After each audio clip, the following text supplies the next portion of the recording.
Hi, everybody. Story number 4, episode 9, beginning part 1.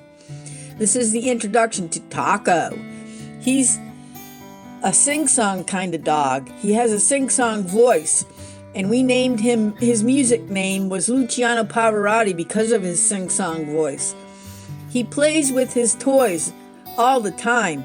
He looks a lot like Ella, only he's smaller. Ciao!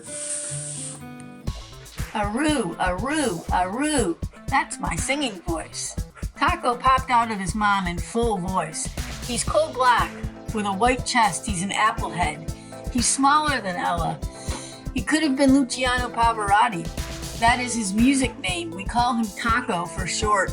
He still does this sing-song wail to this day, especially when he's playing with his toys. Playing with his toys is his specialty. He needs no partner to play with. He entertains himself for hours, throwing his bone in the air and running after it to retrieve, only to throw it once again. He will avert his attention for a few seconds from his bone to play bite us or one of the other dogs, instigating Lonnie, me, or the rest of the clan to join in on the fun. As a puppy, he liked everyone.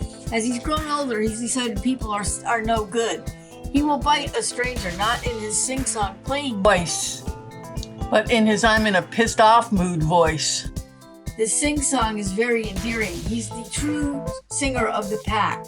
That's how he became Luciano. He also is he's very vocal when it comes to barking or protecting the boat. We cause him trouble when we are in a marina. No one wants to hear a barking dog all day. I work with him and all the other of the dogs all the time. I'm no Cesar Millan, but in my experience with dogs, I find the best training method is to spend 24 hours a day with them. Of course, most people can't do this.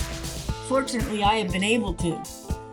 I seem to be making some progress with Taco. He definitely hasn't got Ella's Einstein brain, but looks very much like her, only a little smaller. He looks nothing like the meatball. We used to take him to the beach in St. Augustine. This is one of the only places in Florida where you can still take your dog for a swim. The Ella in Taco comes out there too. He's not as fast as Mom, but he can last as long as she does. They all love our 5-mile beach walks. Taco's first encounter with the water was on our pontoon boat in Lake Delancey. He was sure he could jump off and it would be just like landing on solid ground. Off he goes, splash. Surprise!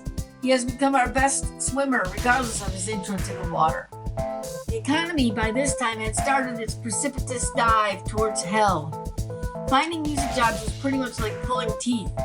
The only gig we had was at an Irish bar in Knoxville, so I decided that I wanted to breed chihuahuas for a living. I already had 5 of them, why not make it a business? In pursuit of the evasive legal tender, we sought out a chihuahua breeder. I was hoping that I could siphon as much information as I could about breeding chihuahuas. Not surprisingly, the breeder was not willing to forward much information. Hi, everybody. This is Story 4, Episode 9, End Part 1. In pursuit of the evasive legal tender, we sought out a Chihuahua breeder. I was hoping that I could siphon as much information as I could about breeding Chihuahuas. Not surprisingly, the breeder was not willing to forward much information. Ciao!